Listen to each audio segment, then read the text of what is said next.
The broadcast is now starting. All attendees are in listen-only mode. Hello, everyone, and welcome to the webinar on Growth Suite put on by Andy Wood. First, I want to thank Ken for the webinar last week as a precursor to this, and then for Andy for agreeing to go into more detail on this. To start with, a couple of housekeeping items. We will keep the phones muted, but I will take questions throughout, so I will be monitoring the questions, and then I'll be relaying them to Andy. So if you want more detail or have questions as we're going, please put them in right away, and we will deal with them as we go. So for today's agenda, we have a very exciting agenda. If I can get this to the next page. There we go. So first of all, we'll talk about dashboards and stats, and we'll take about 30 minutes for that. So Andy will run through that. So I'll just highlight the Vic, are you sharing your screen?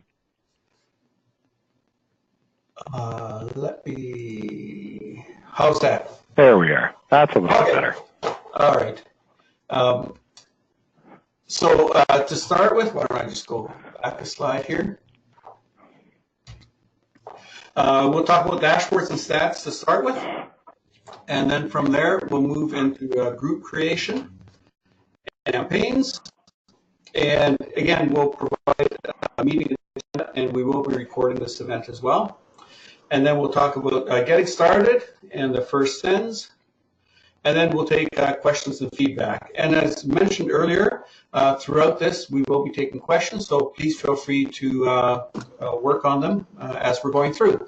So Andy, I will now pass it over to you. So I will change presenter.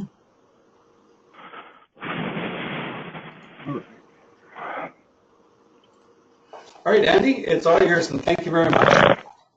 No problem. All right, so where we wanted to start off today a little bit was starting with where you can see the statistics, how to read them, the dashboards, and the individual email statistics. So I just wanted to kind of go over that a little bit to make sure everybody understands where to find things and how to read them. As an example here, I'm going to use an account that we use to email you guys out of. Leslie usually sends the emails out of. So I'm going to show you the dashboard here for this account.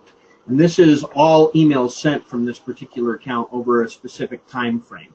As you can see here for the June 1st, let me go back here one page just so we don't miss where I clicked.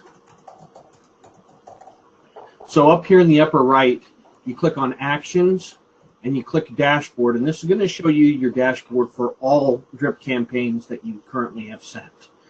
And this will give you the statistics based upon the time ranges that you have here. As you can see, from June 1st to June 30th, we haven't done any sends yet, which is why we have 0, 0, 0, 0. Now, if I change this, we'll go ahead and change this to March.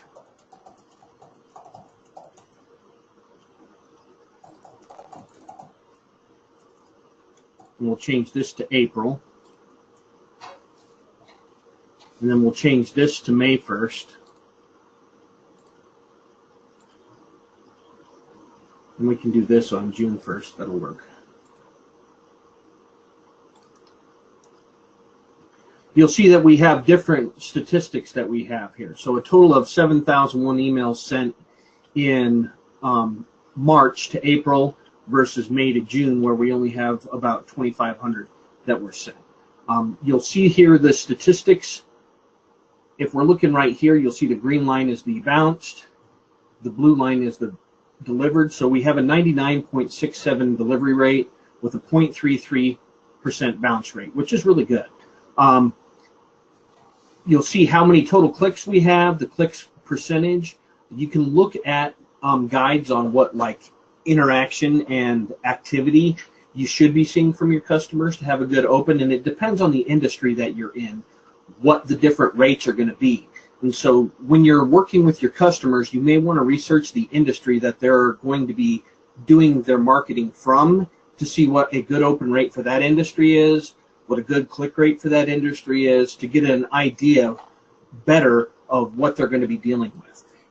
A good thing also to pay attention to is when a customer starts out, we do have a ramp-up procedure that they should be using.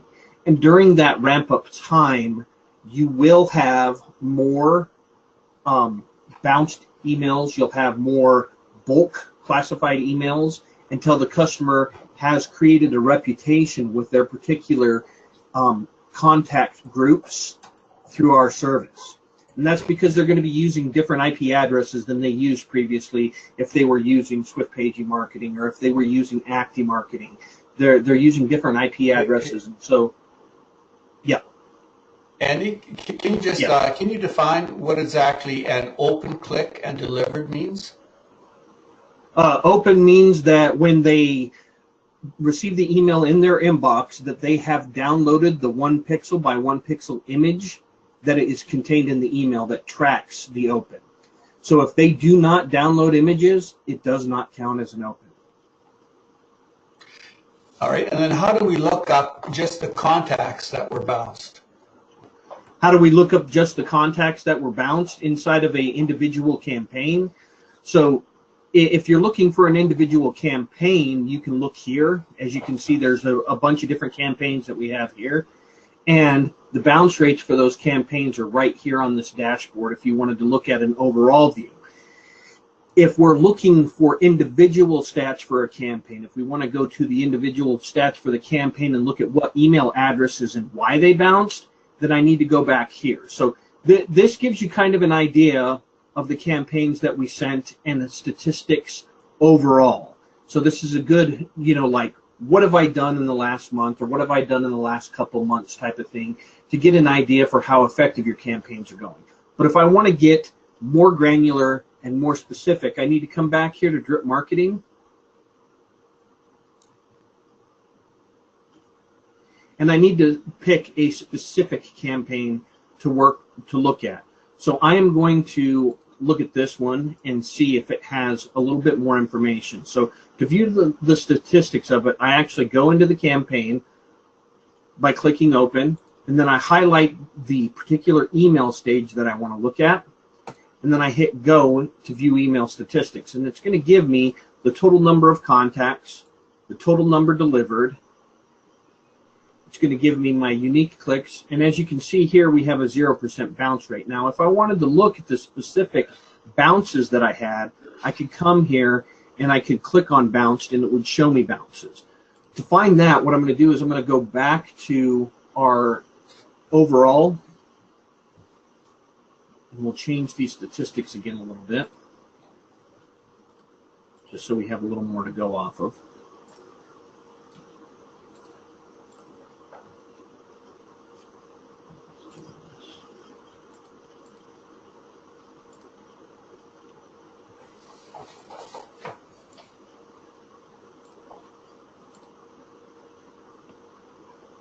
So if I'm looking for specific bounces, since I wasn't sure what we had as far as bounces go, if I look for this campaign name right here, I should be able to find some bounces in that campaign. So I'm going to come back here to Drip Marketing. I'll put in that campaign name here, and then we'll look that up.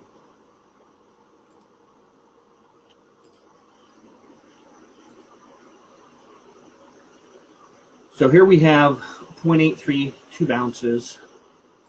Click on bounce/dropped, and then I have the 2 bounced email addresses and the error message that occurred for those bounces. I can Google this error message to find out what this means, if I'm curious about what this means, and also what the code is. Sometimes what you'll see inside of these bounce error messages is an actual link to the recipient's antivirus or anti-spam filter server that gives you a description of what these bounce codes mean for their particular service. In this particular case, it's just a general error message, meaning that some of the links inside of the template were flagged as possible spam, and that's why it bounced.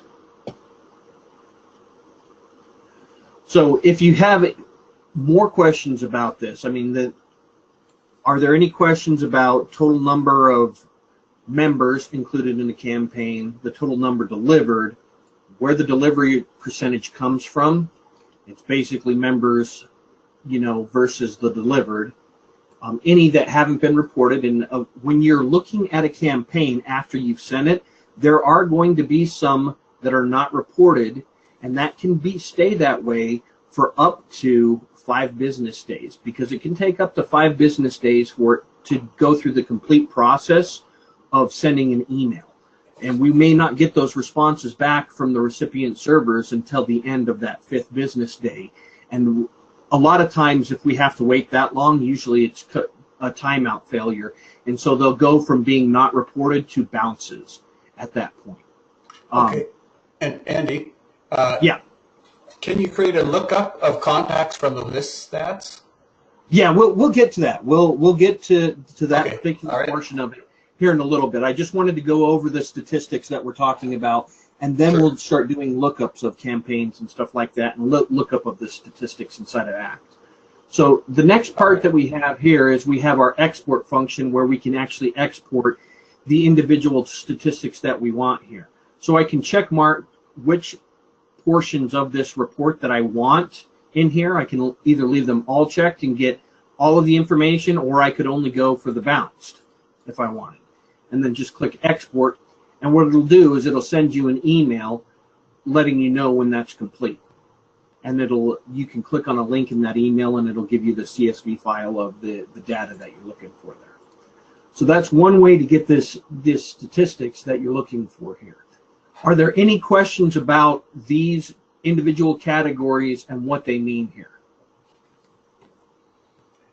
No, the only other question here is, how many times does an email have to bounce before it's automatically added to the suppression list? It's not a number of bounces. It depends on the type of bounce that it is. If it's a permanent failure, like no such destination, it's immediately added to the suppression list. If it is a soft bounce, it's not added to the suppression list. All right, and then where do you click again for the export stats? To export stats, you go to Actions in the upper right and click on Export, and then you select which statistics you want to export. All right, and what if delivered always shows 0? What if delivered always shows 0? Yeah. Then that either means that the webhooks is not working correctly on your account, or it's not delivering messages because no contacts were included. And that's where we're going to go over next. On the agenda, there was a section where we talk about list simulation. So when you connect a group to your campaign, there's an option under this workflow where you can go to Actions and choose List Simulation. Now, what List Simulation does is it goes out and it talks to the ACT database, and it says, okay, give me the contacts that are in this group. And then what it does is it checks those contacts against your suppression lists to see if those contacts are on your suppression list or not. So I recommend, before you do any sends in a campaign, that you run your list simulation before you actually activate the campaign. Because I have seen far too many times from our customers and our ACCs where they connect it to a group and then they rename the group, or they change the group name, or they delete the group name, and then it's not connected to a group that has contacts in it. And when you run a list simulation, you get back a report with no contacts. And so this is the way that you're going to be able to tell whether you have it connected to a group that is pulling contacts or not. It'll also help you tell how many of those contacts are already on your suppression list. Let's say when we looked at this campaign here, you saw that we had 241 members and only 239 were delivered.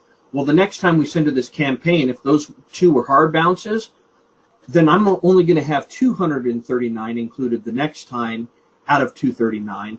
And I may, as a customer, be wondering, well, why, if there's 241 contacts in the group, did it only send to 239? And that list simulation is what fills in the gaps. So when you click on here and you run the list simulation, it's going to give you a breakdown of all the different contacts that are in there. Let me see here real quick if I have an example of this for you guys.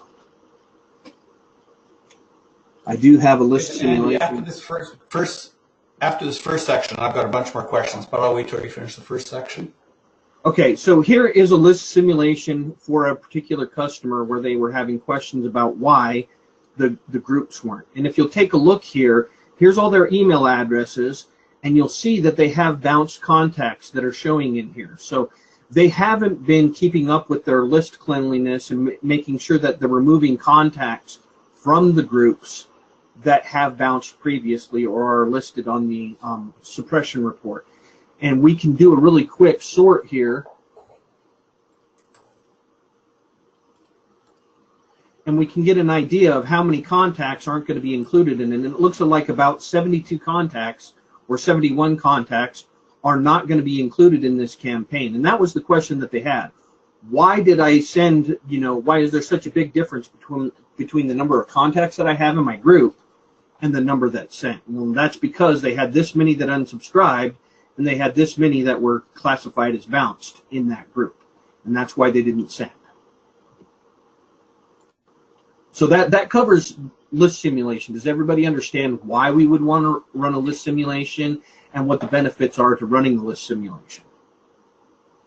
Yeah, what I'll do is, why don't I read off some of these questions here. Okay. One, there's just a simple one. Is there a glossary to all the terms in the training materials? I don't believe there's a glossary to all the terms in the training materials. Like, what specifically are we looking for there? Could you expand? Who posted that question? Well, they're expanding. Is there a process to get someone off the suppression list? There is a process to get them off the suppression list if they're a bounce, but again, you're going to have to reach out to that customer and get proof of opt-in for that email, and you're going to have to provide that proof in order to get a contact off of that suppression list. And I'll go over a little bit here later how you can check to see if an email address is definitely a good email address or not, or have a better idea of whether it's a good email or not. One thing that you can do here is you can come into admin, you can click on email transactional data, and you can look up a specific email. I'll use one of these bounces that we had here as an example.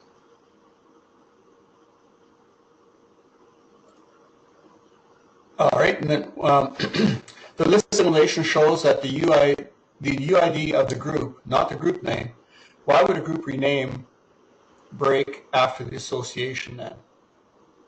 It depends on what they do with the group, and that's why I'm saying the groups work off of the GUID of the group, and I don't necessarily think that the group rename breaks it, but I have seen too often where the customer has changed the name, and I don't know what they did in their ACT database prior to the name change. I don't know if they deleted the previous group, gave it a new name, or what. But in any instance where the group is not showing any contacts, a lot of times it was either due to a group rename or them creating a new group but calling it the same thing. So it's hard to track down what exactly happened in those instances because I wasn't there watching the customer when they did it. All I had was what they said they did. And so the question is, if the groups are based on the GUID, then rename should not matter, right? Correct. Okay. The rename of the group should. Oh, sorry, go ahead. All right. And then what constitutes proof? You had mentioned that you can prove that they want to be back on the list. Well, what constitutes proof is going to be either a web form that's dated that says, after the particular day that it bounced, that they would like to receive emails. And they're also going to need to provide proof that that email exists or is valid. One way to do that is for you as the customer to email that client and have them reply back and provide that reply message as proof that that email address is working. It's really not any different than the way it was for Swift Page marketing or Acti marketing. You're still going to need to go through those steps. Getting emails off of a bounce suppression list is a very difficult thing to do, and we don't do it for a good reason, because you don't want to continually bounce that because it affects the reputation of the server.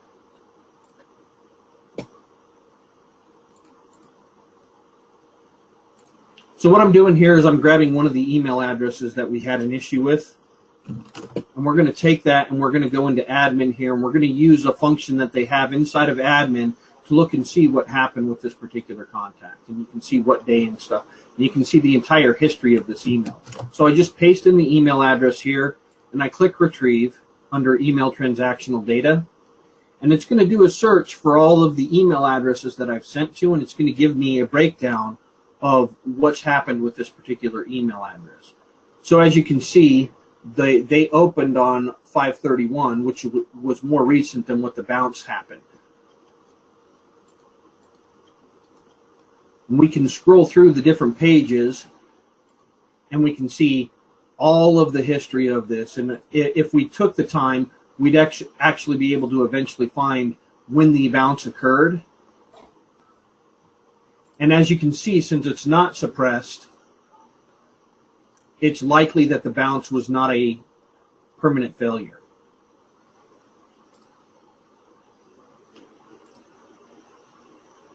There we go. There's the bounce.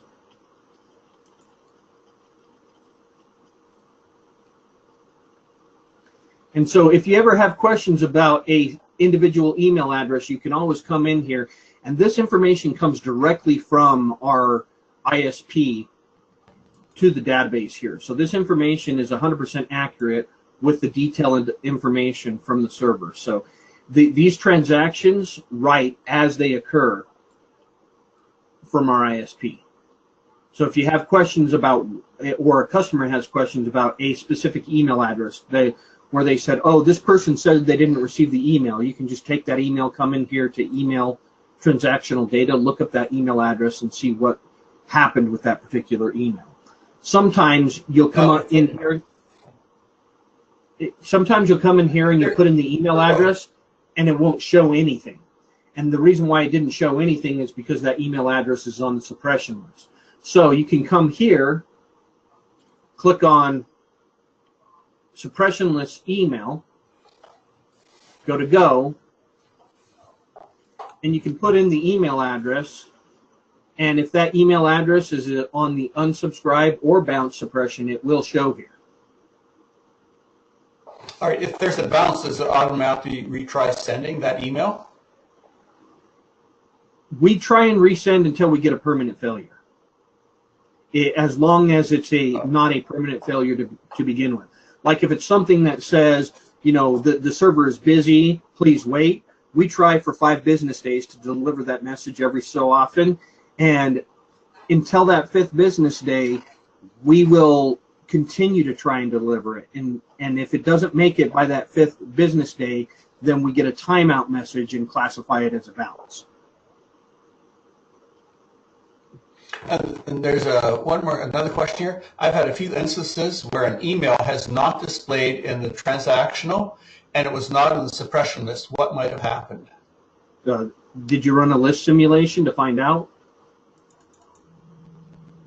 Okay, so that's what they should do, Yeah, they should run a list simulation to find out what happened with that particular email address. If that email address is still in the group, then it would be part of the list simulation when they run it, and it would say whether it was bounced or unsubscribed. And that's one way you can tell whether it's on like the global bounce suppression or whether it's been suppressed at another time, because it'll classify it as a bounce.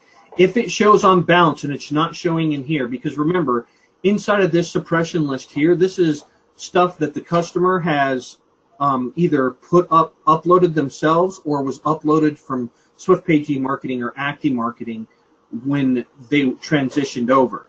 So they can delete these contacts from the suppression list, but the bounce suppression list, they can't delete contacts from the bounce suppression list. It will show under email transactional data, but it's not going to show in here. Okay, thank you. How do you get suppression lists for more than 5,000? They're working on creating a feature where you can get that. If it's necessary for them to get more than 5,000, then we can put a request into dev to give the full export of the contacts. Okay, thank you. So moving on from there, I want to show you guys the information of how the ACT history is written. So I'm going to actually pop over from this global account that we have into my personal account.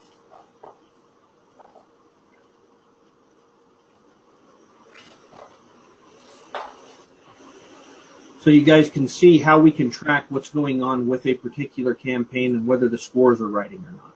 So under your admin, you have the option for Act History Sync, and these are all the transactions where Act Marketing Automation is trying to write. And you'll see that I have quite a few different contacts sitting here in the pending status from a send that I did earlier today. So all of these are waiting for the queue to process these pending actions and write them to my database. So if you ever send an email out and you notice in the campaign results that nothing has recorded yet, you can come in here and you can see whether those transactions are pending or not. And you notice that all of these are opens that occurred that I created. So if you're wondering whether or not something completed and you don't see it in this list as pending, you can come here to complete it and click retrieve, and it's going to show you the history of a particular contact and what happened. If I type in my email address here and click retrieve, then it's only going to show those transactions for that one email address. And so it's easier to track down what happened with a particular email address and whether that completed successfully or not. There are API exceptions. If there was an API exception error, that would be here. If the contact wasn't found, it would be listed under here. And that was the question, is there any connection to the suppression list if the contact was deleted from the database? No, it might say contact not found when it tries to write that to the history. So you might find it in here under contact not found. This is the really important piece right here. Let's say that the history tries to write. So all those pending that I have sitting there try to write to my database, but I take my database offline. So I shut off the computer that my database is on. It will go into a sync offline status at the end of the business day. So at midnight server time, we run one last attempt to sync. If that sync fails, so it tries to write that data and it fails, then that contact gets put in a sync offline status, and you can come back in here at any time and try and rewrite that history. So it only does that if the first attempt fails, and then it tries to do that second attempt during the nighttime to sync, and that database is offline. Will it be flagged as a sync offline status? And then the customer would have to go in here and manually retrieve that data later. Now, can you force the pending results to come over into Act immediately? No. It's in a queue waiting to be written based upon, you know, the order that they're received, the transactions are received. So you can't force it ahead of anybody else's transactions. And I've seen it take anywhere from 15 minutes to a few hours for it to write all that data. It's not something that happens immediately. If you're looking for almost immediate information, you want to use Drip Marketing and the View Email Statistics to look at the campaign until it has had time to write all that data to the database. All right, and then do you choose the retrieve or the reset sync if items are in the sync offline status? You choose to reset sync. Okay, thank you.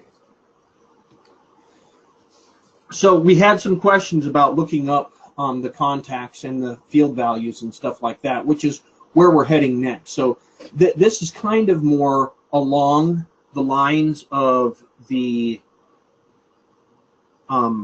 group creation, but there is one last thing that I wanted to cover here for you, and this is something that Ken covered in his webinar with you guys, some fields that you probably want to add to your database when you're working on your campaign. So there were a few fields that I recommended to him, and that's an opt-in one or an opt-in date field, a bounced field, a last open field, a last activity field, and a scoring field.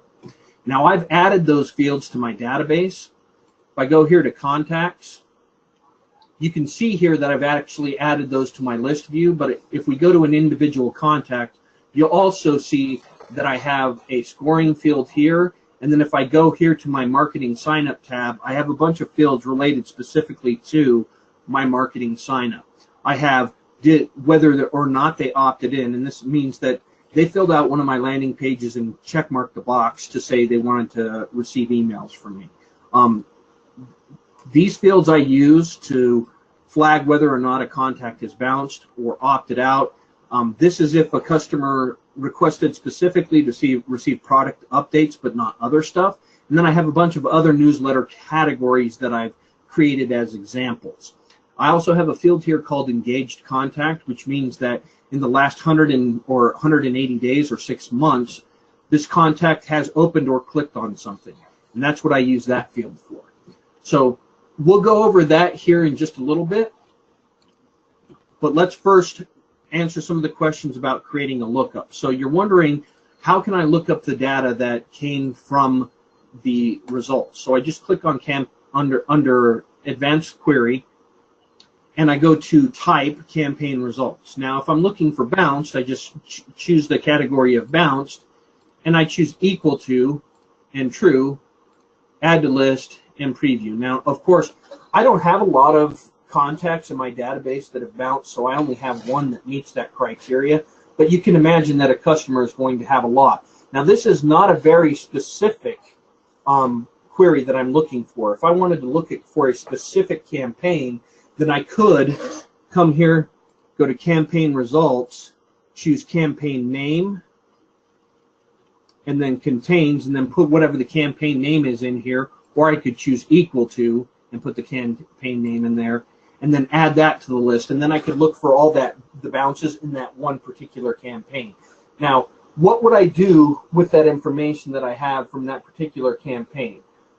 So what I personally do is I take the values that we're looking for here, and I'm actually going to do the lookup of this campaign.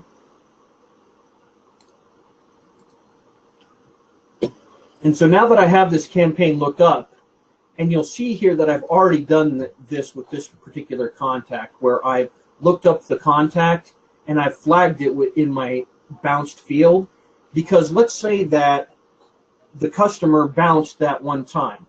I then later reached out to them and got a new email address from them, and so the contact now has a different email address, so that original bounce doesn't apply from that campaign. So I'm going to remove the bounce from this when I enter the new email address.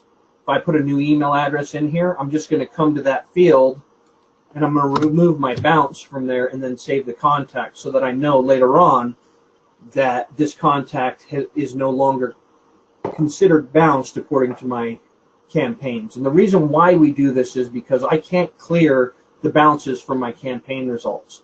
I can't come into this tab and I can't uncheck mark these boxes here, because those values were accurate, because that email address at that time did indeed bounce.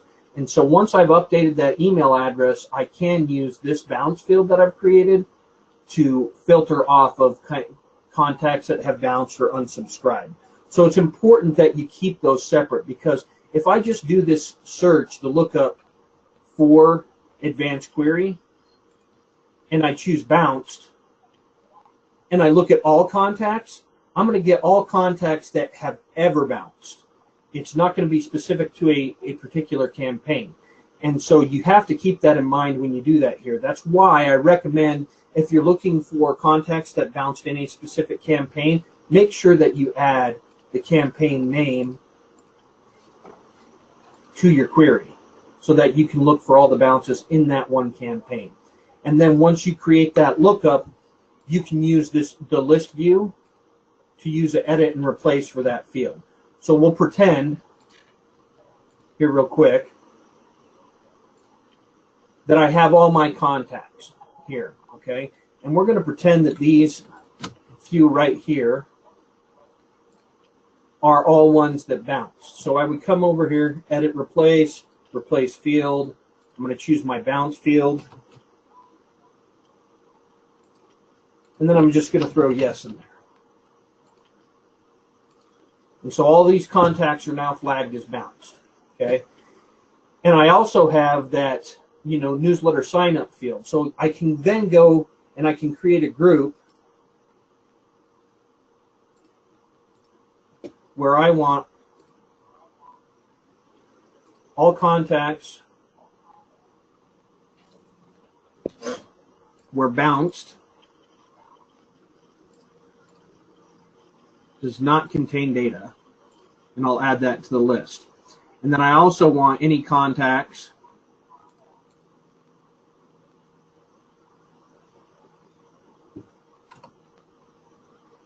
where I have newsletter sign up equal to true. And then if we're talking about trying to make sure that we are only emailing to active contacts, so like the first send that we have a customer do, we're going to want to use a method to look and see whether the contact has action in the last 180 days. Now, of course, when you're coming over from Active Marketing and Swift Page Marketing, we had no way to track this previously. Moving forward, you have a way to track this, so it makes it a little bit easier. So what I'm going to do is I'm going to choose campaign results, and I'm going to choose open date. While you're there, Andy, there's a question. In your query, you choose to type campaign results. Is this available in V21 and not 20? Yeah, because you shouldn't be running 20 is just a plugin. It doesn't have the query abilities. Okay, thank you. So, and also Act Marketing Automation doesn't work if you're not running subscription anyways, and I'm not sure why someone would be running version 20 if they're on subscription.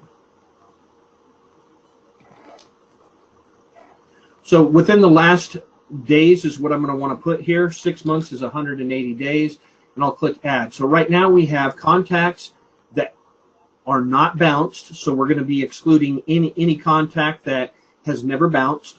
We're going to be excluding or including contacts that have signed up for my newsletter, and we're also looking for contacts that have an open date within the last 180 days or the last 6 months. So these are our active customers. They haven't bounced, and they've signed up for newsletters. And then we go ahead and click on preview, and I get a preview of contacts that meet that criteria. And so here are my contacts that meet that criteria. And so I know that for my first campaign, if I send emails out to these customers, I have a really good likelihood that, one, they're going to receive the email, and two, they're probably going to open it, or they're probably going to have activity on it. I'll definitely have better results with it. And that's what we want to do when we're starting to email our customers for the first time using Act Marketing Automation. And what we call this is the ramp-up procedure. So this is part of what we want to do. Now, I personally make this my group that I send to all the time, where I want to make sure that I'm not sending to bounce contacts. I also include where opt-out contains no data, so I'm not sending to anybody that has opt-out. I make sure that the newsletter sign-up field is check-marked. And then, of course, I could look up my engaged contacts, and I could put a date in there for the last time I checked to see whether they were engaged or not, and I could filter based upon whether they were engaged. And then this value right here, eMarketing Score, looks at the history of the contact inside of Act Marketing Automation and gives the score value based upon whatever you have set up in your scoring profile in Act Marketing Automation. So really quick, I'm going to pop over to Act Marketing Automation and go into Admin, and it defaults to our scoring profiles. I only have one in here. Be aware that these scoring profiles are database specific. So if you if you have multiple databases and you create a scoring profile, it only works for the database that you create that scoring profile in. So you may want to make a note when you name the scoring profile what database it belongs to. I personally don't recommend customers using multiple databases with Act Marketing Automation. It can be done, but it's tricky because landing pages are database specific, drip campaigns are database specific, scoring profiles are database specific. So you have to keep all those things in mind when you're working with it. So Andy, a question, you were talking about the ramp up. Since these are my customers, why does SwiftPage require a ramp up? Why do we require? We don't require. Yeah. It's for the customer's benefit that they do it. Because what's going to end up happening is if they just take all of these contacts and they just throw it and see which one sticks, they're probably going to get a bounce percentage over 5%, which is the industry standard. And then they'll be receiving an email from our deliverability and abuse team saying you need to keep that below 5% or your account can be terminated. They'll give them instructions on what things they can do. Part of what I was just showing you, where you check the engagement rate of your contacts and only email to the ones that have been engaged within the last 180 days. You start there with your ramp-up procedure. You make sure you're emailing to contacts that have explicit permission. You make sure that they have engagement within the last 180 days. You make sure they're not opt-outs. You make sure that they're not bounces. And you start emailing to those contacts to start with. Now, the ramp-up procedure here, I'm going to drag a screen over here. And is the delivery and abuse, is that automatic or is that staffed manually? It's kind of both. So they get notified automatically from our ISP that there's an infraction, that a customer is over a 5% bounce rate. And then our team contacts that customer and goes through the process of addressing that. Now, we don't make sure that the customer follows that procedure, but there are consequences to them not following that procedure where they could lose their account and no refund.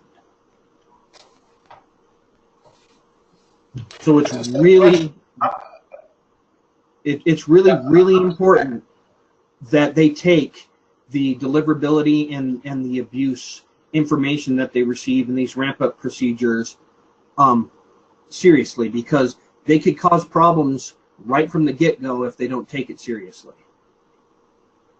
All right, and then how can you check engagement when you're new to AMA with no data yet? So the way that you're going to do that is you're going to take the contacts that have been active, and I believe that some of our ACCs have some tools. I think Keystroke has some tools.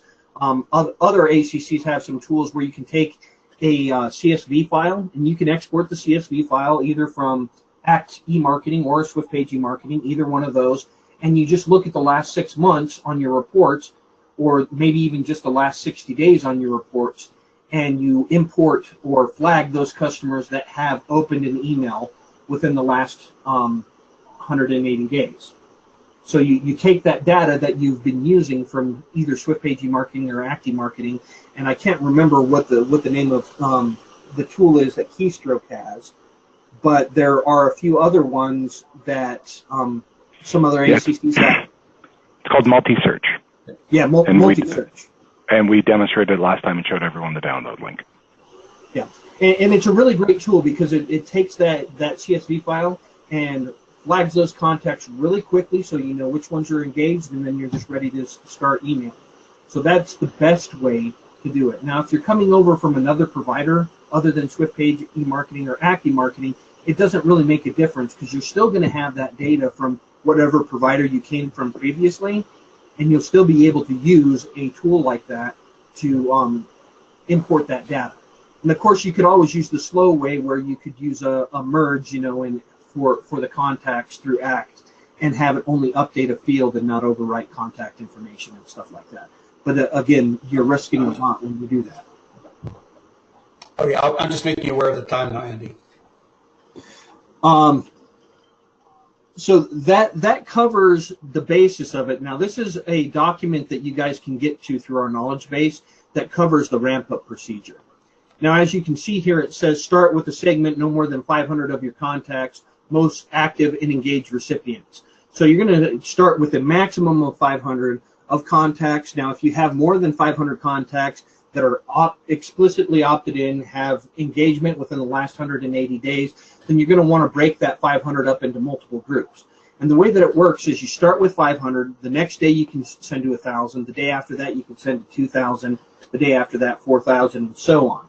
So you're going to be able to ramp up pretty quickly, but you want to make sure that you start with solid contacts so that you're not already getting your contacts to go into bulk sending or get filtered out. It's already, you're sending from your domain on a new ISP, so there's not a reputation there.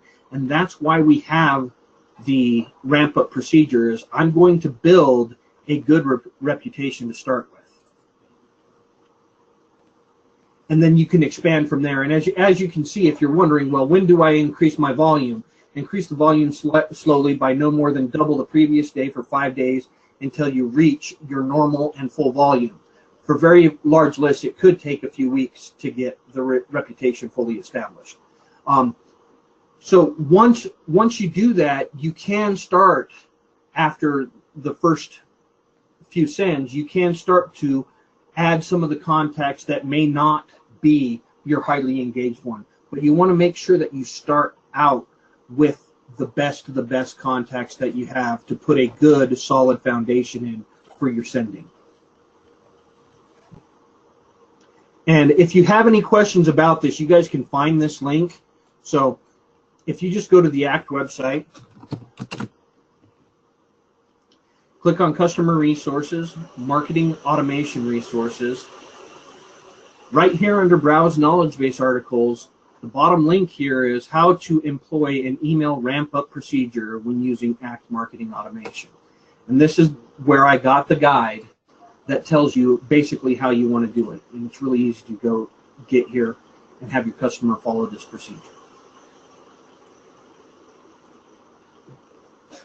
So one other thing that you may want to do with these groups that you're creating in here, and one thing that I wanted to show you with the default scoring, if you go in here with your scoring profile, what you can do is you can have the scoring profile right to a field inside your database. Now, currently we don't have a call list feature, but this is the next best thing to the call list feature, where I'm going to take this scoring profile and I'm going to have it write data to a field inside of ACT that I can use for scoring.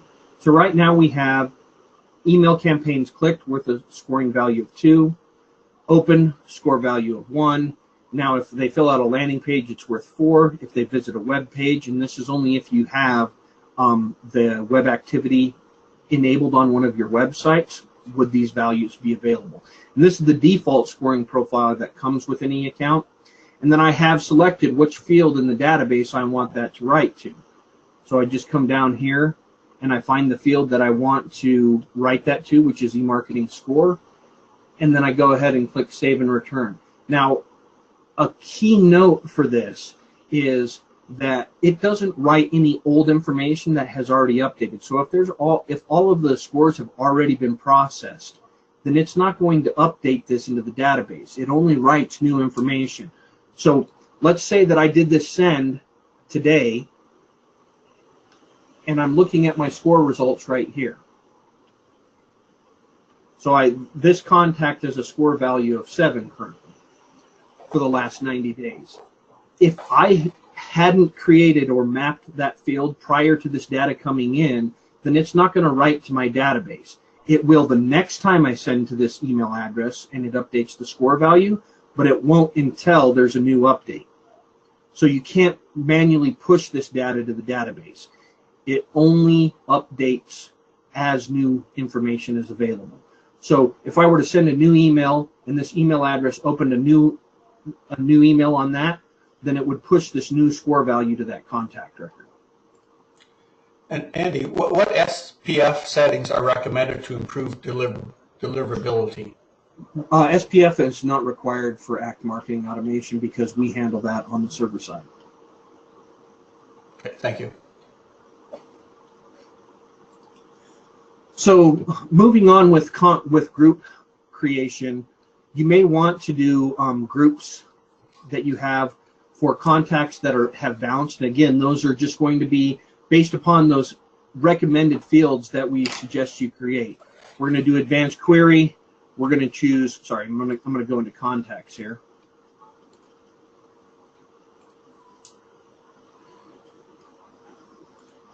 And we're going to choose advanced query. And we're going to use our contact field of bounced.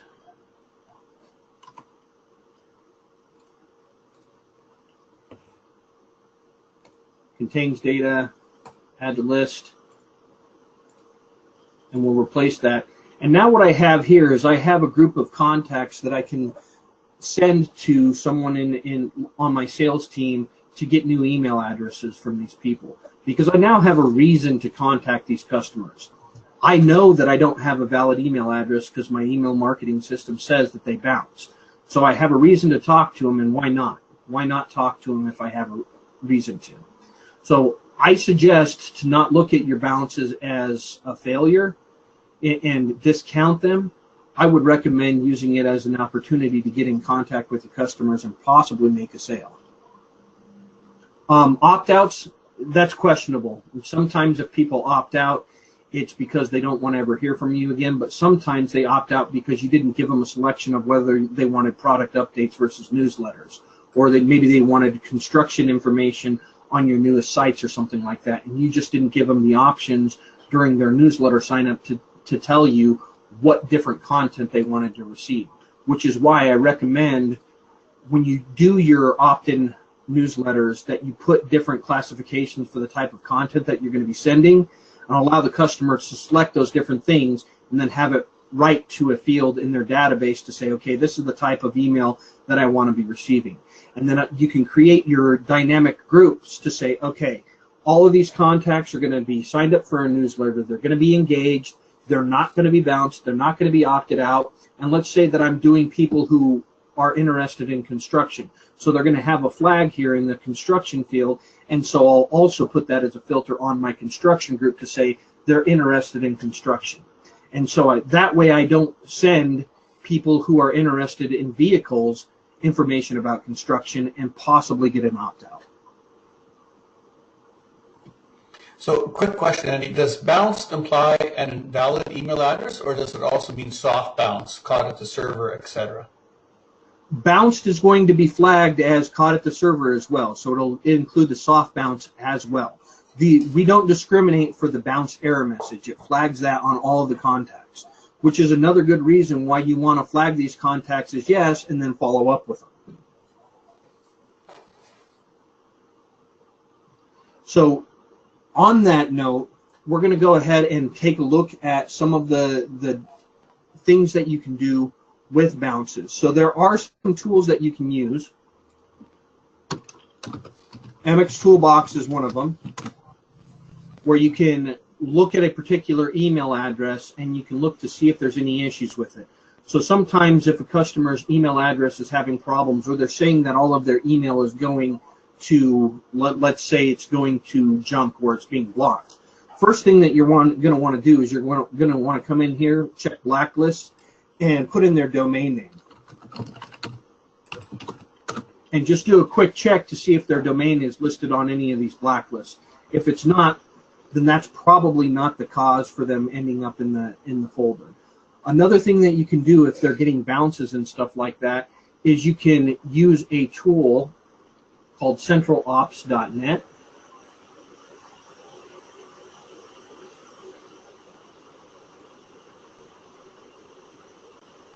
And I use this if I get a customer whose email address bounced, and let's say they contact me and say, hey, I didn't get this email, and here's my email address. Well, I can check the email and see if it's indeed good or not by typing it into this website and clicking go.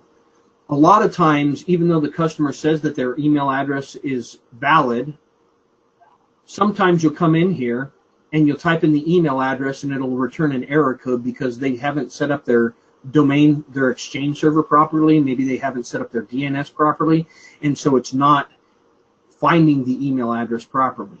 So this is a really good way if a customer is not receiving emails and we're getting a bounce back to determine whether or not the email address is actually good or not, or whether it's visible from other domains.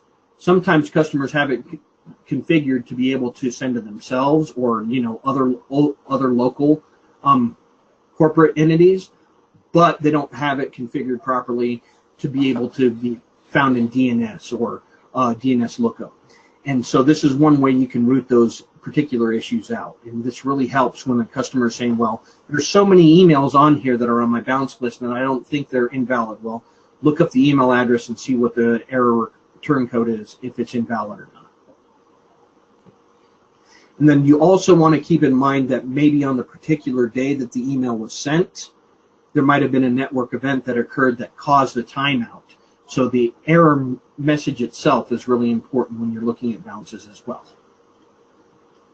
And you can find those on the individual email statistics from your drip campaigns.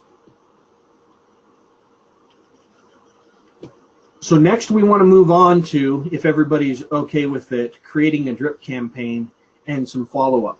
Because I know a huge complaint that everybody has is, well, we don't have a call list available in ACT Marketing Automation. Well, technically speaking, if you're creating your drip campaigns properly, you don't necessarily have to have a call list.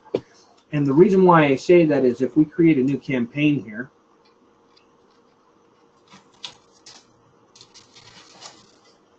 and I'm just going to throw generic stuff together.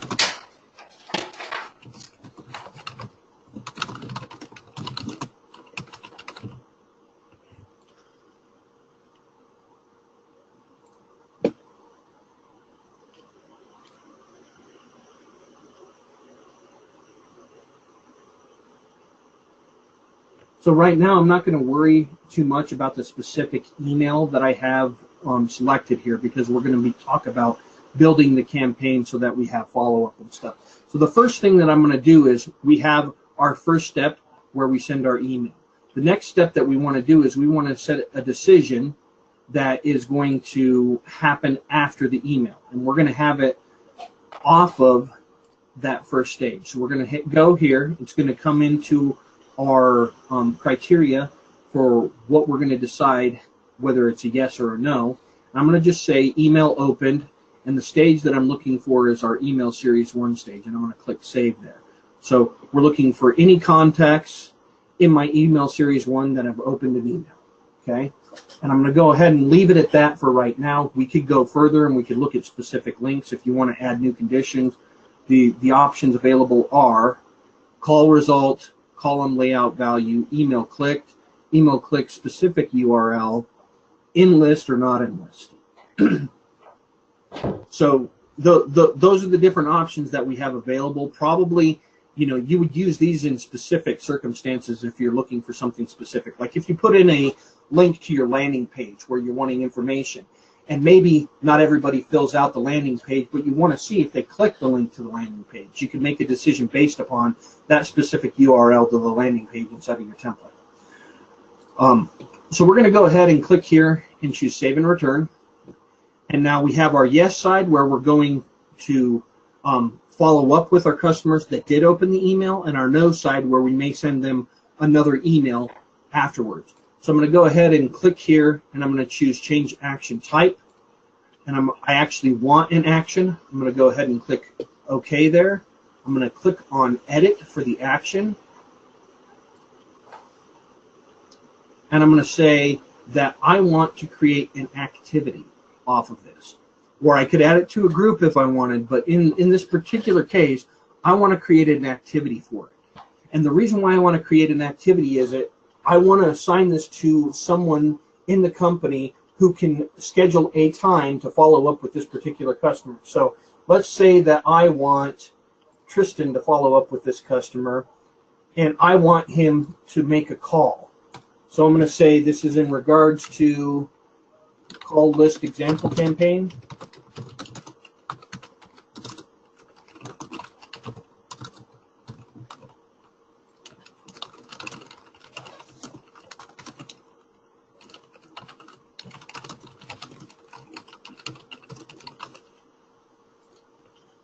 So now what will happen is when this action executes, it's going to, at the time it executes, put a note in activities on my contact record for Tristan, and Tristan will then have to go in there and he'll have to pick which days each one of those contacts that open the email he wants to call them.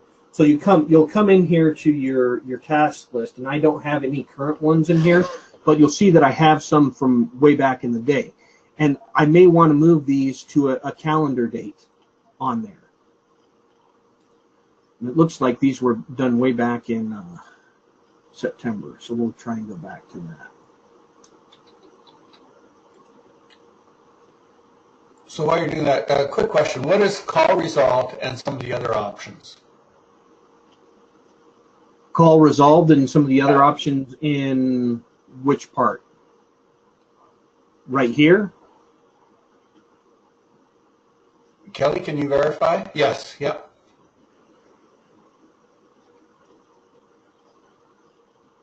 Just a second. I believe all of them are just different activity types, if I'm not mistaken. Yeah. So we have call, and this is just what, different activity types that you can have. So it classifies them. Do I want a meeting? Do I want to call them? Do I want an appointment? Do I want to put it on a to-do list? It's just a category of the different activity type that it's going to write on to the task list. And then you need to pick out which particular day. She means in the decision tree logic. Oh, in the decision tree logic? Give me just a second. Yeah, sorry.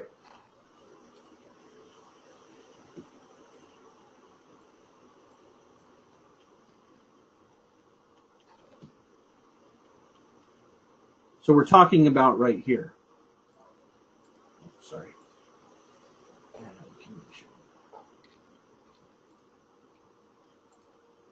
So call result is like if you put a call stage in and there's a result to it, whether you update that or not, like if it was a successful call or not, that's what the call result is. Column/layout value is a value from your database. If you click on that, you can pick a field from your database and have a value listed there, and it filters based upon that field value. And of course, the rest of them are pretty self-explanatory. They either clicked an email or they clicked a specific URL. They were either in your group or your list, or they were not in your group or list.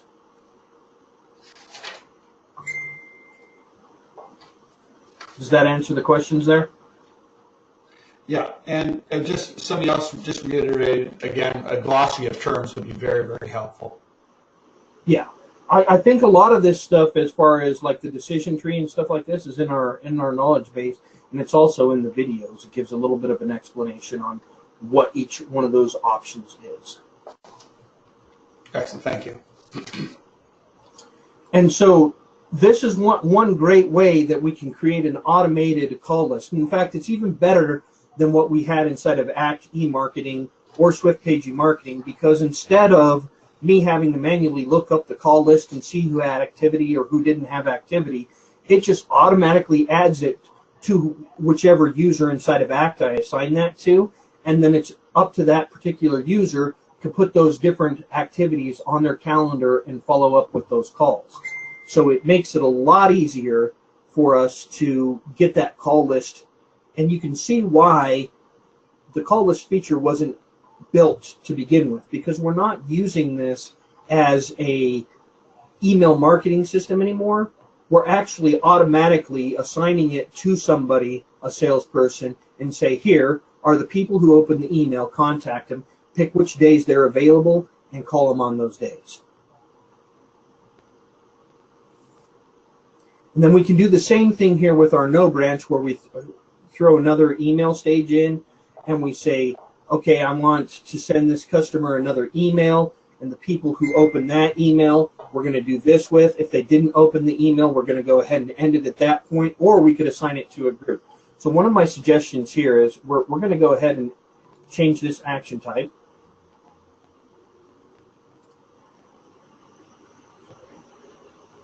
I'm going to change the action type to email. So we send another email on this particular stage, and then we're going to insert an action after. We're going to put a decision here. And again, we're going to say email open and save and return. And now I have my yes and my no branch for this one. And to get that yes and no branch, I click add no branch. And then I also choose add yes branch.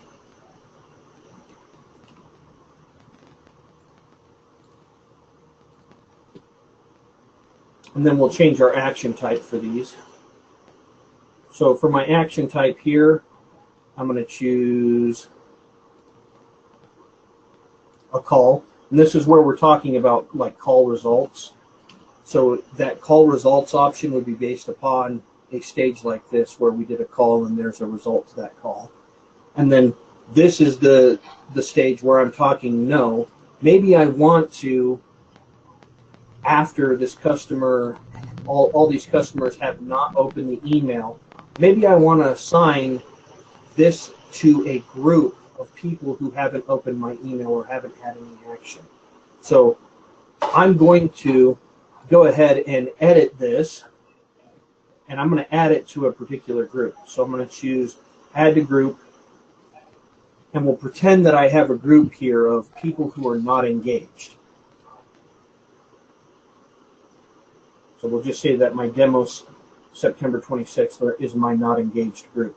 So any contact that didn't open the email is automatically added to this group of non-engaged contacts that I have a certain person in my company follow up with to find out if they're not interested in the emails, or maybe they're not interested in that. So I can further segment my groups and make sure that I'm getting the accurate information out to the customers that I want. Or maybe they just aren't interested in that stuff, or maybe they're stepping away and they don't want to receive emails from us anymore. But this gives us a way to track the contacts that are not being engaged in the campaigns and possibly find out why.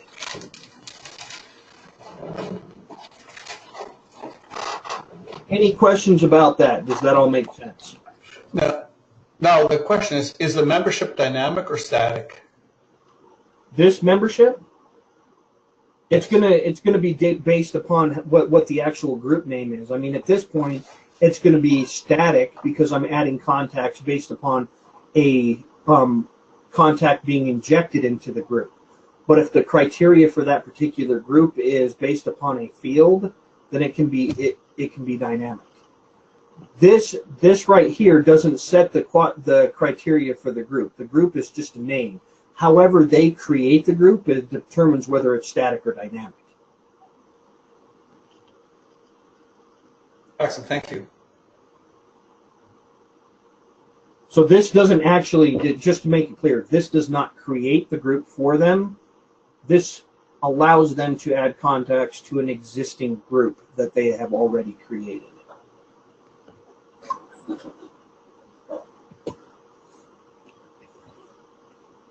All right. So I think that kind of covers it. Is there anything else you guys would like to see about our drip campaigns and how they work? I mean, you can put delays in between different campaigns and stuff like that on how long you want a certain action to occur. You also want to make sure that you are putting an end stage on each of the branches that you have. It's kind of like the matrix. I've said it before. Every beginning must have an end. If there's a branch from a decision, it has to have an end before you can activate this campaign. So make sure that the customer always has an end to each branch that they have inside of their campaign.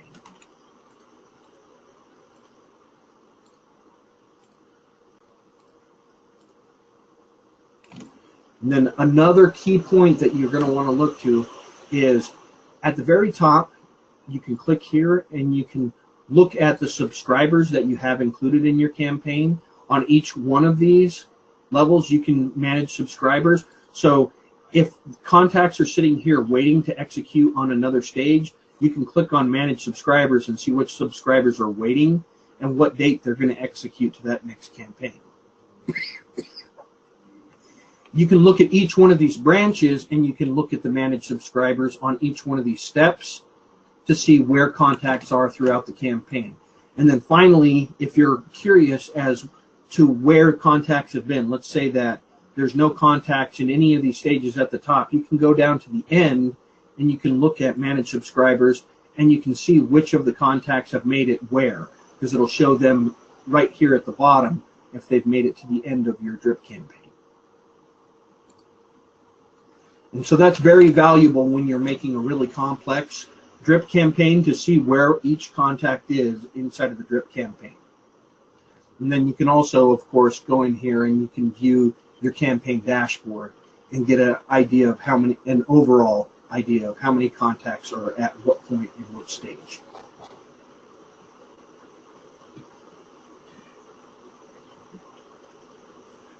There's a question here. I've done Manage Subscriber when you can send them back to the beginning. It appears to work inside AMA, but emails never actually were sent. Yeah, and the reason for that is because that email address has already been processed through that stage. It's like duplicates. It won't allow a duplicate email address to process through the same campaign twice. because that's contradictory to how a email campaign should be set up. You don't want 5 emails of the same emails to go to the same contact in a drip campaign. What you would want to do is you would want to move that contact over to a new drip campaign. If you want to send them the same emails from the first one, you could just copy the campaign, but you're not going to be able to send the same email address through the campaign more than once. And that's by design. Okay. And then I have a client say that when she has to wait 2 weeks before the first stage of the campaign, subscribers added to the group after the initial send are getting the first email immediately instead of after 2 weeks. Have you seen this before? Is it advisable to put some other action at the beginning? I'm guessing that they probably activated the campaign before they changed it to wait 2 weeks. And we have ways to look at it, see when that happened. I mean, you can go into admin and you can see when the job was processed. You can come in here and you can go down to jobs and you can click go, and you can see when a particular job was processed and when it was completed. We have a application called Full Story, which shows us activity that a customer did. So if you get the specific time and the date that the customer made the edits to the campaign, or when they created the campaign, or the campaign name and all that information, we can look back and actually see some of the activity that they were doing at the time to catch whether they activated it as instant and then we're like, oh no, I don't want to send it right now. Well, if they've activated it as an instant release, it's too late. It automatically starts that job processing instantly if they activate it as instant release. They can't pause it and then go back and change the date, because all those contacts that were included in there have already been sent on their way down the flow chart. So that's something that's really important to keep in mind. If you're going to activate a campaign and it's set to instant release, make sure you want to send it right now. Excellent. And then a couple more, Andy, if you don't mind. I'm worn out from the JWT token error. Was assured that the remote database would function even if the host computer is not on. Not working remotely and getting error. Am I trying to do the impossible? I'm not the person to answer those questions. I can tell you that there's something wrong with the configuration if it's not working properly, and you're going to want to speak to the Ultimate Sport in Arizona to get an answer for that. Okay. Excellent. And then how do we get access to this Full Story? Is that a call to regular support? No. Yeah, you have to call support, and support will escalate the ticket. It's not something that you guys have access to. Okay, thank you.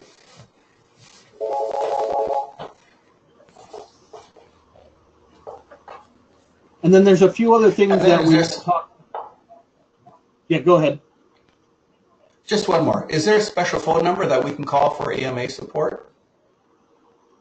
I believe it's in the tree, the normal phone tree, where you can choose e-marketing support. I don't think it routes any differently than the regular support. If the customer has Ultimate Support, it's going to go to the Ultimate Support team. All right, thank you. So to wrap things up, that's pretty much the drip campaigns. There are some things that you want to pay attention to when you're creating campaigns. Spam trigger words is one of those things, and it's really important that you're paying attention to spam trigger words. I can't tell you how often I've had a customer call in and say, my customers aren't receiving the email that I'm sending, and I'll take a general, just a custom template, one of our stock templates, send it, and I receive it with no error messages or anything. But then I take their template and try and send it to myself, and it gets blocked by our anti-spam filter. And a lot of times that's because of spam trigger words. So it doesn't take much to research. The customer can just put in spam trigger words, and there's any number of sites that have a list of spam trigger words available that you don't want to put inside of it. And we describe what they are. So commerce, as seen on, buying judgments, and it's not that they can't use these words, it's the frequency of the words. If you use free a lot inside of your template, you're going to have problems. If you use the word money a lot inside of your template, you're going to have problems. If you use a combination of all of these a bunch inside of your template, you're going to have problems with anti-spam filters. And it's because of the the spam trigger words that they get filtered that way. So content absolutely does matter, especially in the subject line. So make sure the customer is not using spam trigger words in the subject line as much as possible. Make sure that the frequency of spam trigger words inside of the content inside their template is not too frequent. If you ever have Andy, a question, Andy, how about the word growth? growth, let's see if it's on here. It is. Well, under human growth specifically, not just the word growth by itself. Okay. So that is an important note, is that it's not just the fact that you use the emails, it's these words, it's a combination of a lot of these words. One or two of them is not going to matter. But if you have, rates or mortgage rate in your template 20 times, you're probably going to get content filtered.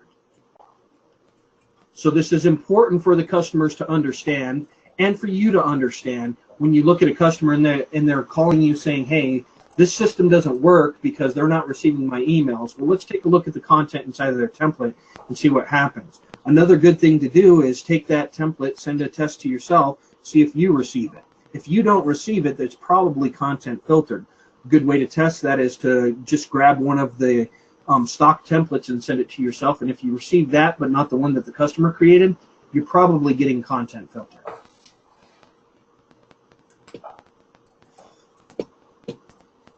One other thing that is really huge when you guys are creating campaigns, so we're going to hop in here to a template real quick.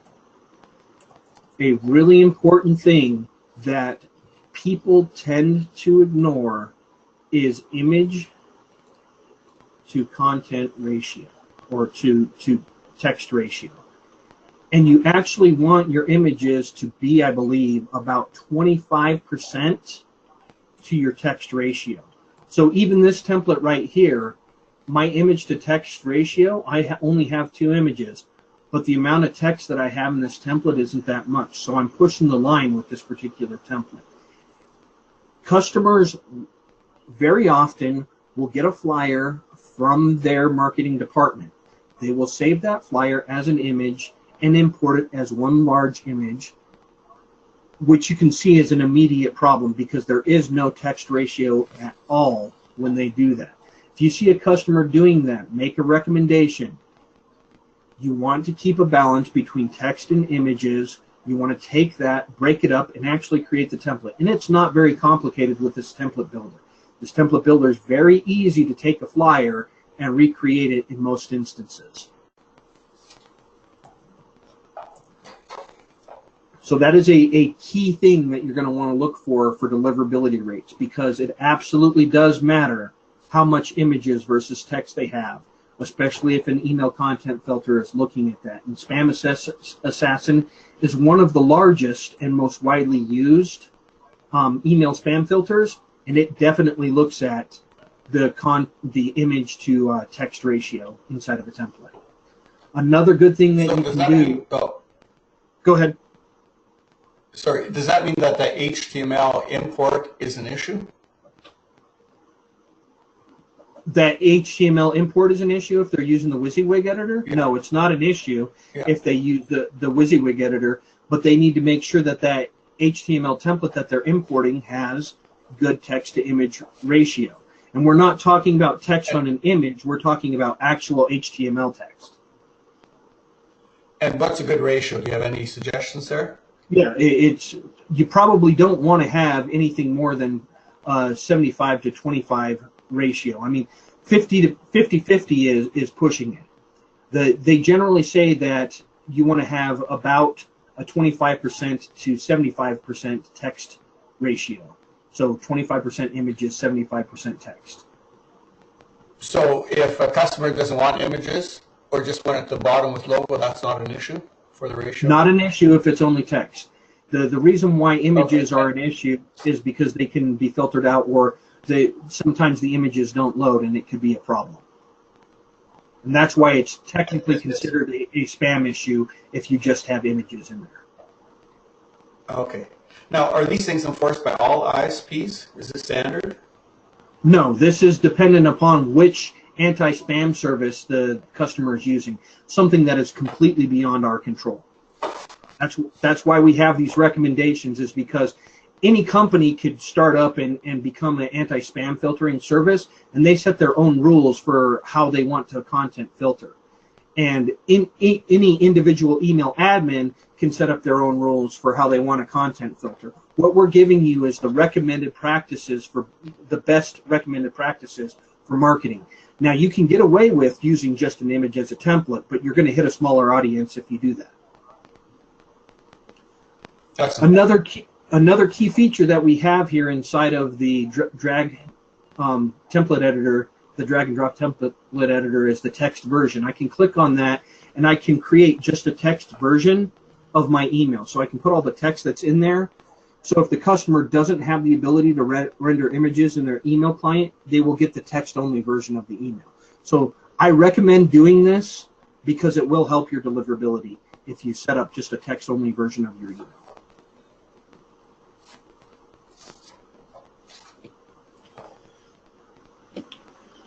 Any questions about the ramp-up procedure and how to handle that? Would you guys like me to go over that again? Any responses? So far, I think we've answered most of the questions. So a key thing again in the ramp-up procedure, first thing we want to make sure when we're working with a customer is that they're bringing over all their suppression lists from their previous email provider, whoever that is. If it was SwiftPage Marketing, we do it for them. If it was Ackie Marketing, we do it for them. If it's anybody else, they need to bring it. Okay. Make sure that the customer has a good way to get opt-ins. They're creating landing pages. They're creating web forms, stuff like that, where customers are opting into it. I'll show another method where you can get opt-ins based on some collateral that you can put on your websites here in a little bit. Age of contacts is really important. Okay, you want to make sure that the engagement of the contact is there, but you also want to make sure the age of the contact is not too old. Generally, if a customer has contacts that they have not emailed in the last 12 months, they're probably not going to be a good contact to email to start with. We do kind of have a loose rule that if it's 3 years or older, you shouldn't email to them at all, and you should reach out to them before you even attempt to email them. But the best practice is to make sure that the contact has been obtained within the last year. The general lifespan of an email address is about 3 years. And so customers usually will move on to a new email address, or recipients will move on to a new email address once every 3 years. On average is what the statistics show. And so that's why we say if the contact is 3 years old and you haven't emailed it, you probably don't want to email that contact without contacting them first and getting a new email address from them. Now, a question, Andy. Why is the ramp-up procedure required? By law, by ISPs? And I need a story to explain this, why this is needed. The ramp-up procedure is required so that they don't end up getting their account terminated. Let's say that they haven't done the due diligence to make sure that their list is clean and well-groomed, and that the contacts that they're emailing to is engaged. And they just email to all of the contacts that they have in their database to start with. And what we usually see is we see a bounce rate from anywhere from 20 to 50% when customers do this. Okay, so that's going to send off a red flag right away for our for our deliverability and abuse team, and they're going to reach out and they're going to contact you. It also has a really high chance of hitting spam traps, which are going to flag the particular IP or the particular IP address that email went out to for that spam trap, and it's going to put it on a list which then we have to remove, which is affecting deliverability to our other customers. Okay, so that is one of the reasons why we recommend customers doing this, because our ISP will only tolerate so much abuse before they terminate an account permanently, and we don't have control over that. We can't go back to them and say, hey, they didn't know what they were doing, give them a break. So, and they said, why does this SwiftPage require this? Contact MailChimp do not. And who's requiring the RSP to do this? They absolutely do require it, or they recommend it. Now, they may not say, hey, you need to do this, but these are the best practices that any e-marketing service provider is going to recommend that a customer do. And anybody who thinks that that's not a requirement is not following e-marketing best practices. All right, and when assigning a task, can it be assigned to the record manager of the contact instead of assigning to a user? I don't remember if that's an option. I believe it is. Just a second. Okay. All right, so there's one more question, if you don't mind, Andy. Don't know if you're going to cover this, but can you show the steps to send a template that doesn't require the opt-in link, the type of template, and the type of campaign?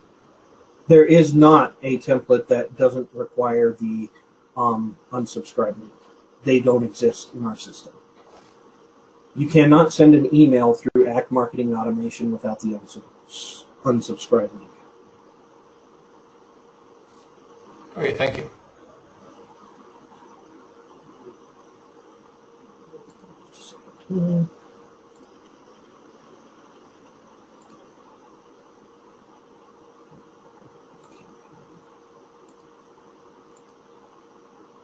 And just a comment here, can we request Andy please participate in the AMA forum? His insight, candor, and tips would be invaluable, et cetera, et cetera. Or AMA forum, sorry, ACC AMA forum. Which AMA ACC forum is this? Vic, let's take some of those requests offline so we can get more details, okay? Okay, all right, great, thank you. I don't want to put Andy on the spot in case he wants to reject us all. You know, a long time ago, I got invited to a Facebook group that that ACCs were in, but they removed me from it. So I don't know if that's what you guys are referring to. No, I think it's the community bulletin board, but we'll get more details and ask you later. Okay.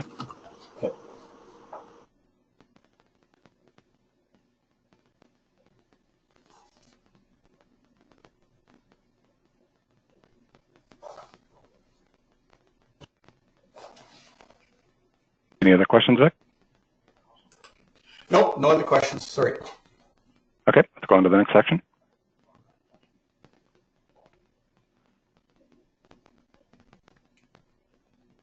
Andy, are you there? Yeah, I'm here. I'm looking to see if we can assign this to the record manager here real quick. Yeah, use account manager. So whichever it's called account manager because this was originally designed for Infor, but what they're talking about is the record manager there. Is it should assign it to the record manager if you use account manager for the contact. Excellent. Okay, so we've got 30 minutes left. What's next on the agenda? We were going to go over first sends and what you should go to, different list services that you can use. You can use like Bright Verify and stuff like that to check the list before a customer sends it to you. I know that Ken went over this in his seminar, but it is a good way to take. Let's say that I've been in the industry for 20 years and I've never sent an email marketing campaign. I could probably exclude a large majority of my list just because of the age of the contacts and I haven't been marketing to them right off the bat. So using a service like Bright Verify will at the bare minimum say, hey, this email address is a good email address, right? And it looks like the cost for that is about 1 cent per email address that it verifies. Is that right, Ken? Yes, Bright Verify is 1 cent. ZeroBounce.net, I believe, has a different pricing structure, but there's a number of options. But yeah, 1 cent, and it does decrease with quantity. Yeah. So that's the maximum price. And they've all kinds of integration, and we've just recently built integration for ACT. So using a tool like that is a really great way to start off with something good, you know, if you don't already have previous history marketing. Again, it's not going to replace the fact that you need to have explicit permission. You can't just buy a list, run it through Bright Verify, and then send it to it. Customer still needs to have permission from the person who owns the contact in order to email to it. You can't purchase a list from somewhere where they say they gave contact permission. You actually have to have gotten permission from the person who owns that email address for your company itself. So make sure that you're keeping that in mind when you're trying to do email marketing campaigns. Another thing that you can do is you want to have an opt-in method. There's a few different ways that you can do it. I know that some of our ACCs out there have created plugins to create opt-ins for them by using a service to, inject those contacts directly into their database. I know there's ones like Opt-in Manager that you can use. That we also have the landing page features, which are available here. And there's inside of these landing pages, you have the options to create, whether it's an existing landing page or one that you create yourself. You can use these landing pages to get permission to opt in or just, collect data. Let's go here to our landing page that I have, newsletter sign up, and we'll just look at a general landing page here real quick. So the basic form that we have here is first name, email address, company name, phone number. You put a little information about what they're opting into. Put a check mark box that has to remain unchecked, saying by check marking this, you're going to receive an email. And if you've offered them service or something, you could add a question like that. But this is the basis that you need in order to get an opt-in. Now, my recommendation is for a customer, after they fill this out, that you throw them into a drip campaign that sends them an email that has them verify that they would like to receive the email. So it's going to send them an email that says, we're sending you this email because you opted into receiving emails about this. You can put another landing page inside of that to say these are the different product selections that we have on email content that you can receive. And then have them confirm inside of that email that they do want to receive emails. And that you could create the double opt-in, which would satisfy Castle. Right now, there is no automated method that Act Marketing Automation has, which does the double opt-in. So you would have to manually create it yourself. I think, in fact, I'm pretty sure that Opt-in Manager and other plugins that some of our Canadian ACCs have created already include the double opt-in verify because that's required by Castle. Is that correct, Ken? Sort of. The opt-in is, I'll get into details with that offline, but it's not a traditional double opt-in, so I'm going to have to actually say no on that. But it does meet the compliance requirements, though.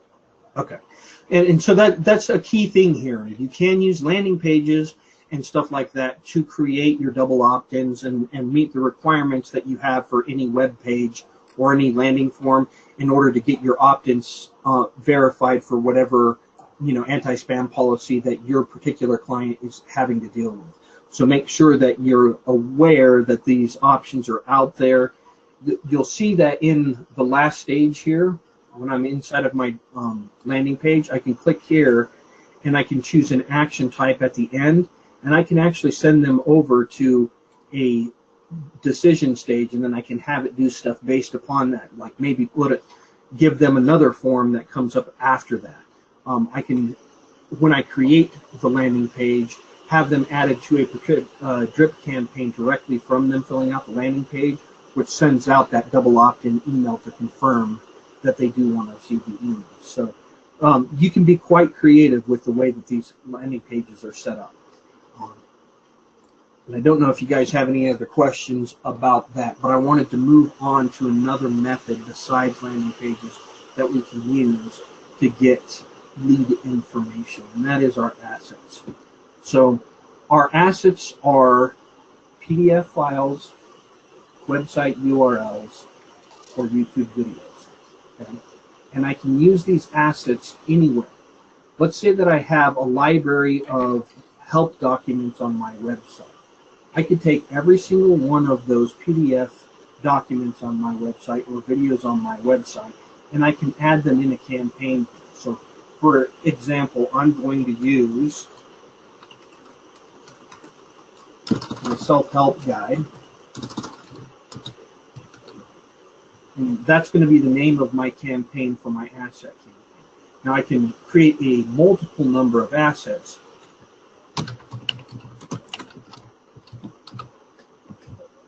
And then I choose my asset type. In this particular case, I am going to use a PDF document.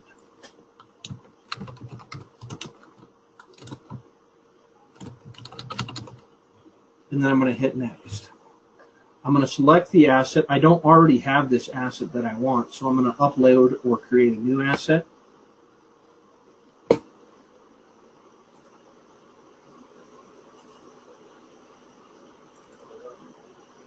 And then once I get my PDF uploaded, then I can make selections on what I want to do with this, okay? So here we have our short link, and this is for when you are trying to post to like Twitter and stuff like that, where you have a limited amount of characters that you can use. You can edit these links that you have here and give them short names just by clicking here.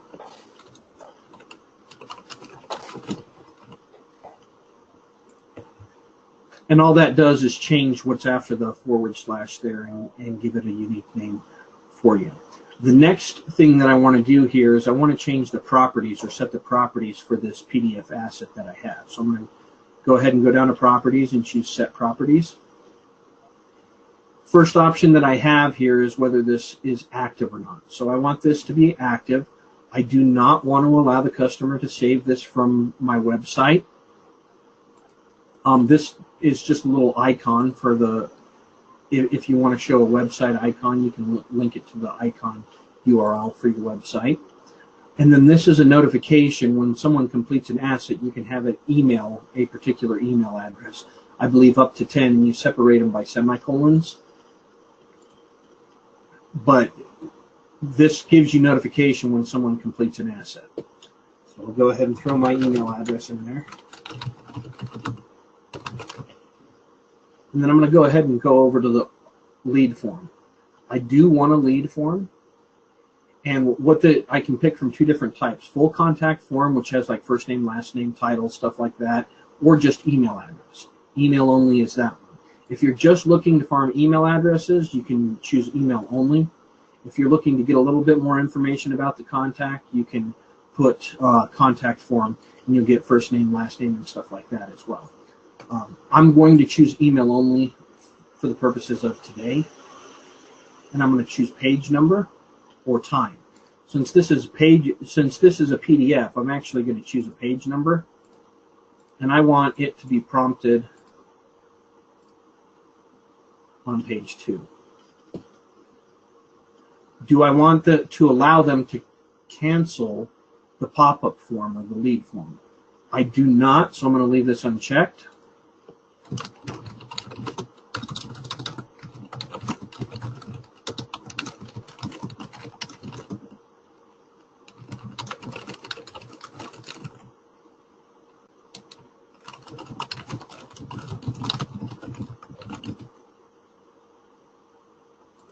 And then, of course, this is a requirement for GDPR if they're trying to opt in or not. And then the checkbox text if you're using that in GDPR description. So this is all for GDPR compliance right here, this volume part, which I'm not going to use right now. So I'm going to go ahead and click the next tab, which is Google Analytics. If you have a Google Analytics account, you can tie this to your Google Analytics account and get some more information about what happens with your documents and your assets. And then Look and Feel gives you the option to edit the title of the page, show the header text, change the background of the header text, the nav bar, all that stuff. For right now, I'm not going to change that stuff because that's pretty self-explanatory. If you're curious about what it does, just change the colors and really quickly and give it a look to see how it affects the web page. So then I'm going to go ahead and click Save. And then basically all I have to do is take this link and use this link whenever I want someone to to track someone using this particular asset. You can use this for YouTube videos on your website. You can use this when you send, let's say I'm a finance person or a real estate person, and I want to track to see who is hitting the website and, you know, looking at the documentation I have out there. I simply just email this link to them, and they're going to get popped a form that tells me that they actually clicked on it and what page they went past to. I can always use that form as a gate to say, okay, did this customer take the full time and look at this or not? And if they didn't, then it's going to stop at the page where the prompt for the email address came up. So there's a lot of different ways that you can use this. You can use this to collect information from help documents on your website and all kinds of different stuff. So it's a really valuable and another method outside of creating a web page where you're offering content, and the only requirement you have for the customer to get that content is for them to fill out a short little form. So clicking on that link, here's an example of the form, and you'll see here as I scroll down, there's my form, and you'll notice there's no X button, and I can't scroll any further, and I cannot pass past this unless I fill this form out.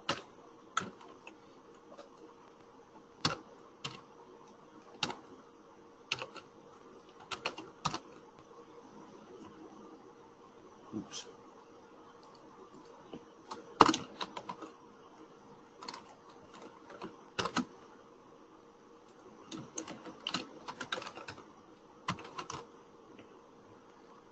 And by clicking on submit, it allows me to continue through the rest of the document. Now, if we take a look at the form and we refresh the screen, so you'll see here, self-help guide, 1 impression, 1 lead created. We go to the dashboard for that, it's going to show the information that I got for that 1 lead. No, the question is, does the email address entered need to match the one being sent to, or will any email address work to submit? I'm not certain what you're asking. This is not something that they're sending to. This is an email. This is a email address that the customer needs to enter in order to get the rest of the content that you have on an asset. This is not specific to your email marketing campaigns. So don't think that this has to be tied to your email marketing campaigns. You could create a list of assets of all of your how-to videos, let's say, on your website. And you could have them gated by the asset form where they have to enter their email address in order to continue watching the video. So it's a method where you can put your videos just out on your website where they're not gated by a password or anything, but you can collect lead information or new contact information based upon those videos and those guides that you have out there. Does that answer your question? Well, and the question, is this validated, like email validation? We don't validate the email. There's no like method where they check to see if that email address is a valid email address or not. The customer enters a email address format, and it will take that, and then it will create a contact in your database based off of that. So if we look here, we probably have a contact in my database now that was created off of that email address.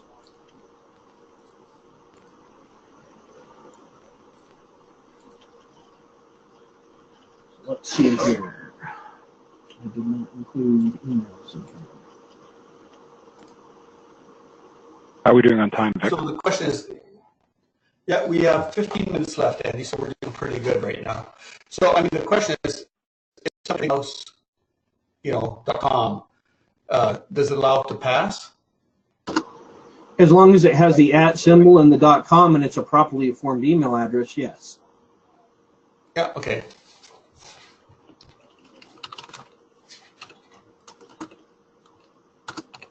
You could always put a CAPTCHA before you get to your videos. You could put a CAPTCHA link before you get to your videos page to make sure it's a real person before you do that. And I would recommend doing that before anybody. Our tools do not include CAPTCHA checking, but a customer can always create their website or wherever they host their content to do so. And you'll notice here that this is the contact that was created off of that email address right here. And what happens if that email address already exists in the database? Then it's going to overwrite the information on that contact with the new information. Okay, thank you.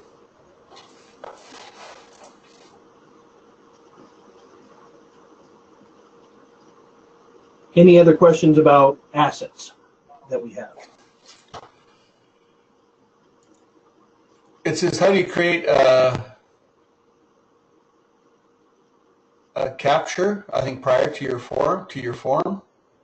Well, that's going to be something that you, that's going to be something that you can research, either by doing a Google search or getting in touch with a company that handles that type of stuff. It's part of website design and not something that we offer support on. All right, thank you.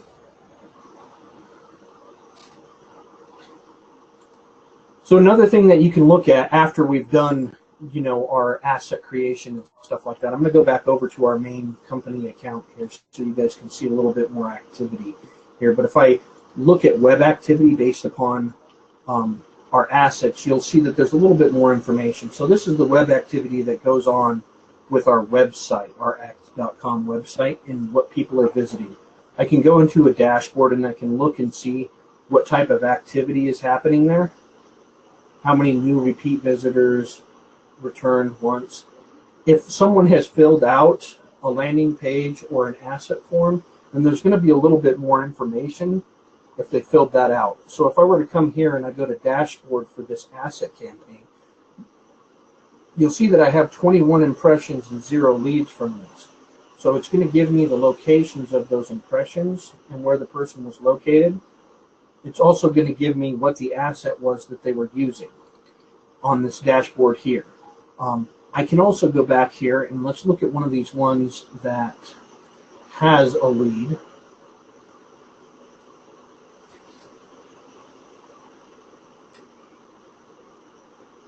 And you can see that one lead was created here, and there's a total of 19 impressions for that.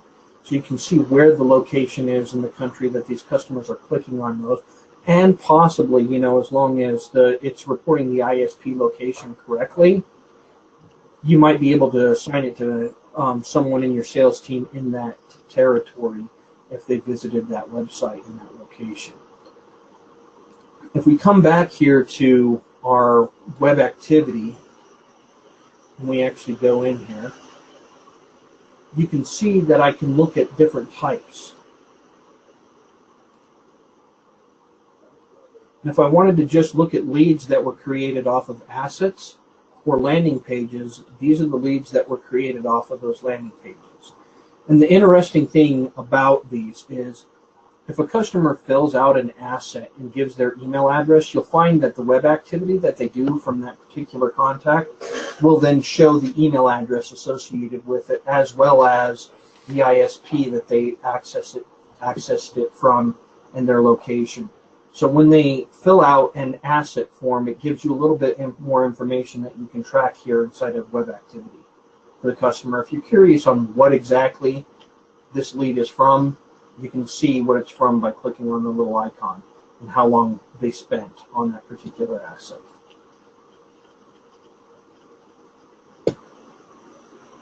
Any further questions about that? Nope, we're good.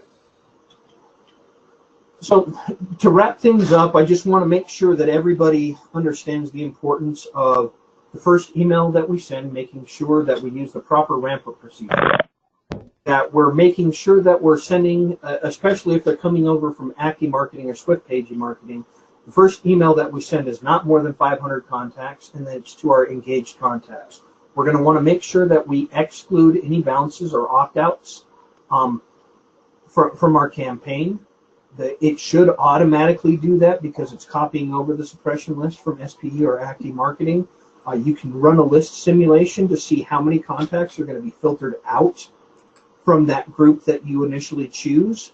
And then you could even use the multi-purpose tool that, or a tool like that, to take that CSV file that you received from the list simulation and flag those contacts in your database as either bounced or unsubscribed using a tool like that.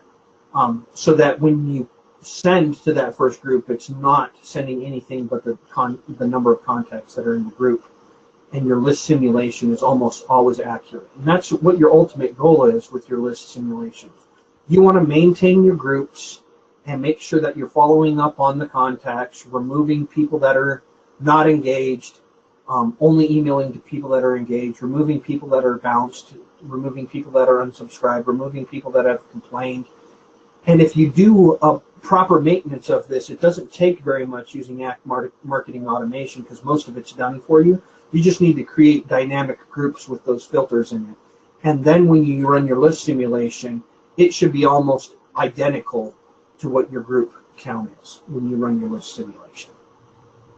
And if you have questions about any of the contacts that don't show up inside of the members for the sent campaign and they show as bounced on the list simulation, remember you always have the email transactional data under admin, where you can research why that contact might have been listed as either a bounce or an unsubscribe.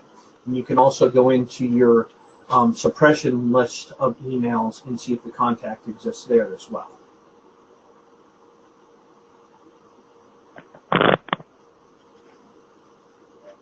Any other questions, Vic? Questions, guys? No, there's no more questions. If there's any more, please, if I missed it earlier, I think I got most of it, but please put it down again. Excellent. Andy, I would like to personally thank you. Andy helped me with the last presentation we did, provided some excellent content, as well as with Ryan Rowland.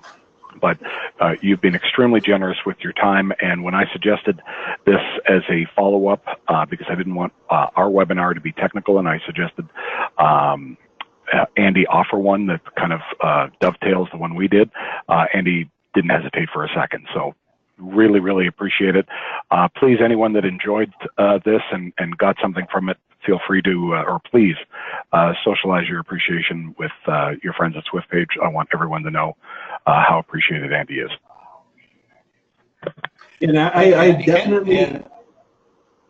definitely enjoy doing this for you guys. And the more knowledge that I can give you guys, if you have questions, the better it is. So, you know, feel free to reach out and, you know, try and get more information. If you guys have questions, you know, put them down in a method so that we can get them all answered for you, get them out to the community, because I want to try and share our knowledge and support you guys as best as possible so that you're all experts when it comes to Act Marketing Automation. Excellent, thanks. Thank you very much, Andy. And we'll wrap it up now, and we will be making the recording available as well. Superb. All right. Thanks, everyone. And thanks, Andy. Thank you. Have a great day, guys.